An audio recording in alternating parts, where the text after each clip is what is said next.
Hello, in this video I'm going to be looking at the poem Poppies, which is from your Power and Conflict anthology for AQA. That's the specific focus that I'm going to take throughout this video, looking at grade 9 specifically. So there are lots of different things that you can pick out from the poem, things that you can analyse, but I'm just going to focus on some of the sort of higher conceptualised ideas for you today. Okay, so let's just think about the title itself. The title in any poem is significant, but I think that this is a really powerful title for this poem. There's so many different things that you can say about it, because poppies are, like, the image of the poppy is quite what we might say polysemic, which means it's open to multiple different interpretations. So poppies initially during World War One, where the Western Front was turned to mud, it became quite a bleak and barren landscape, and nothing could really grow apart from the very resilient bright red Flanders poppies, which really flourished in the area against the odds. They grew through the chaos. And I think that that's meant that they've become a really good symbol for hope and remembrance. In 1915, John McCrae was so moved by this sight during the First World War that he wrote the poem In Flanders Fields, which is about this sight of the poppies and therefore the power that nature can have. And that's one of the ideas that you could link to within this poem. And then in 1921, a lady called Anna Guerin sold the poppies in London and managed to convince the British Legion to adopt the poppy as an emblem for their appeal, raising money for war veterans. And actually, there's sort of a splinter movement, which is the white poppy, because the white poppy is used as a symbol for peace. And some people who feel that, although this is not British Legion's intention, some people feel that it's quite a political symbol because it's used to support veterans in the British Legion and therefore negates the deaths of other nations during war. And so a lot of people have come to use the white poppy to commemorate that instead. So I think for the poet, though, in this poem, the speaker in this poem, poppies represent something slightly more than that, because whilst they may be a symbol of hope, to her they perhaps represent the impending, death of her child within war. Okay, so the poem as a whole is about the nature of grief. The speaker is a mother who is speaking directly to her son or daughter, we're not entirely sure, but we know that the poet has 2 sons and was thinking of them when she wrote the poem, who's gone off to war, in which she struggles to come to terms with. So there are different elements of conflict if we're thinking about power and conflict, and how we can analyse those in this poem. There is the external conflict of war, but there's also the internal conflict, or aporia, which is shown through the dramatisation of the speaker in the poem, the dramatisation of the mother's feelings towards her son. There's also this sort of retrospective grief of those who are left behind when a loved one is killed in war, and therefore motherhood. Often we don't have, the domestic front and the pain and suffering experienced in that sphere is less explored in war poetry. It's less prominent within the set of war poetry that often is studied or talked about. It isn't a protest poem, however, we can see elements of the poet being critical of war, and I'll talk about that in a bit more detail later. So the poem, she says in her own words, is a contemporary war poem, and by this I mean war in all its various guises. After all, there are lots of different wars, and therefore I think that you can legitimately compare this poem to a number of others in the collection, because it's an internal conflict, a war between yourself, between the past and the present. There's the power of memory and nostalgia, and then also the difficulties of conflict. And perhaps an element of war within sort of a patriarchal system. So I was reading about what the poet herself had said about her reasons for writing this, and it reminded me of this act of bearing witness. This is something that we've talked about before. So Andrew Motion argues that as a collective act of witness, war poetry has made an extraordinary level of technical skill and with equally extraordinary emotional power. It is, in its terrible way, magnificent. And remember that he was talking about the fact that poetry allows us to bear witness to the events collectively, even those of us who weren't there. And that's quite powerful in ensuring that we remember what happened and that their actions weren't in vain. So Motion also argues that our studying of war poetry in schools is quite narrow, and that there is more to war poetry than mud, wire and slaughter.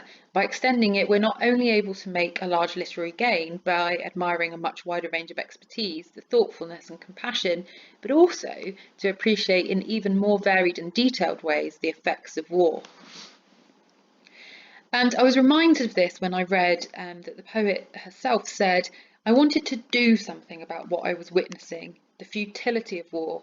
And in my own way, doing is making a poem, is my way of participating. And although writing a poem about losing a child in one way or another may appear to be ineffective, I believe that speaking out, just as poets have always done about injustice, as did Shelley or Byron or Blake, is part and parcel of what poetry is about.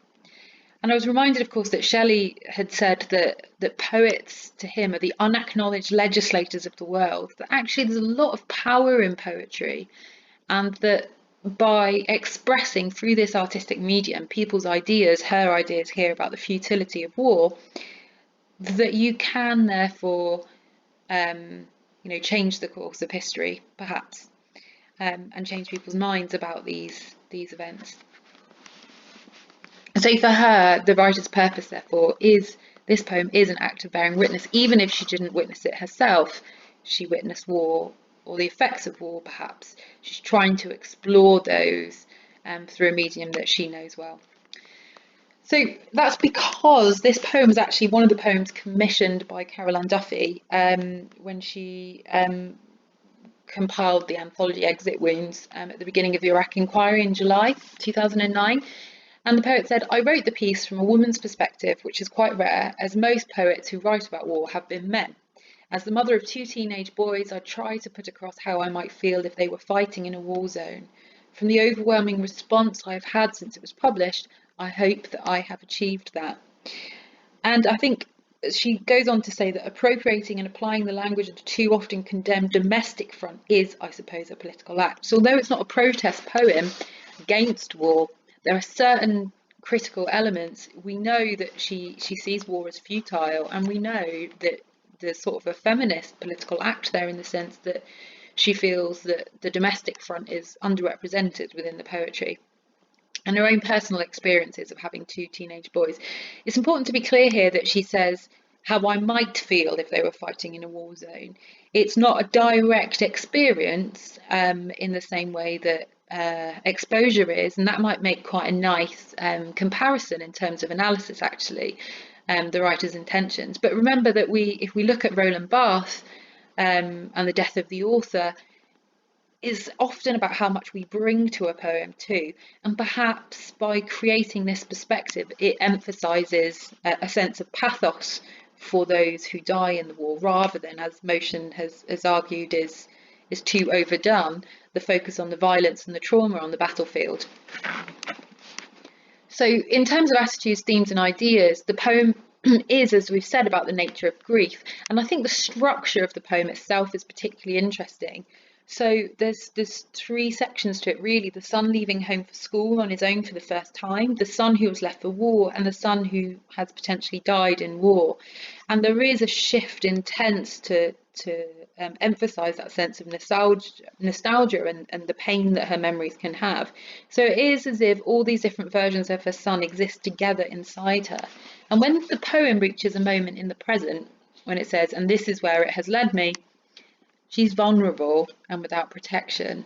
And then the final line then goes back to the past tense, which is I traced.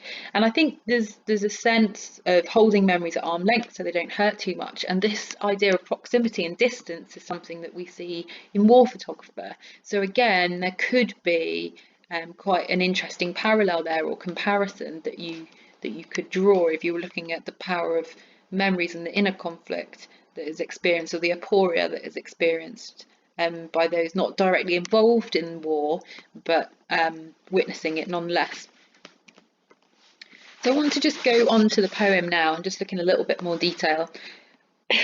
So the opening is quite interesting in itself because it says 3 days before Armistice Sunday. Now, that's a combination of 2 different days, isn't it? Because Armistice Day is actually on a Monday and Remembrance Sunday, they're 2 separate days. So however you look at it, right from the opening of the poem, war hovers in the background. And although no specific war is explicitly referenced, and we know it was written as part of the Iraq inquiry, it has, elements that we associate with World War One. But I think that probably that universality, the fact that it could be about any war, heightens the emotions in it really, and perhaps creates, a more exaggerated pathos. So poppies, as we know, symbolise the collective acts such as grieving that followed the war, and there's something ritualistic about it. People use it to mourn and to remember the destruction of war. But I think for the speaker, these poppies, as I've mentioned before, remind her that her child is potentially the target of such violence and is less, therefore, a symbol of hope. And perhaps this act of pinning a poppy on a lapel sort of mirrors this act of placing a poppy on a war grave, and is therefore perhaps foreshadowing what is to happen to her son. It is quite an intimate and quite a tender act that a parent might do for a child on a big day, pinning a poppy to a lapel. And I think this gives us a bit of an idea as a reader what the poem is about and who the poem is about. It's probably not very clear at this point how old the child is, whether this child going off to war or simply a younger child going off to school. And I think that some of the ambiguity comes from the word blazer, which can be part of a uniform as well as military uniform as well as a school uniform. And perhaps both of those interpretations are valid. Remember that one of the ways to get into band 6, to get grade 9, is that we need to think about layers of different interpretations. So there's an extended metaphor here of sending a child to school is like sending a child off to war. It's almost like a smaller version of the same thing, and it perhaps produces similar anxiety and grief in a parent because they're no longer able to shield their child from the dangers of the world. Of course, there is a difference there in that when you send a child off to school, there's an assumption that they will return safely, whereas there's less certainty, isn't there, with sending a child off to war.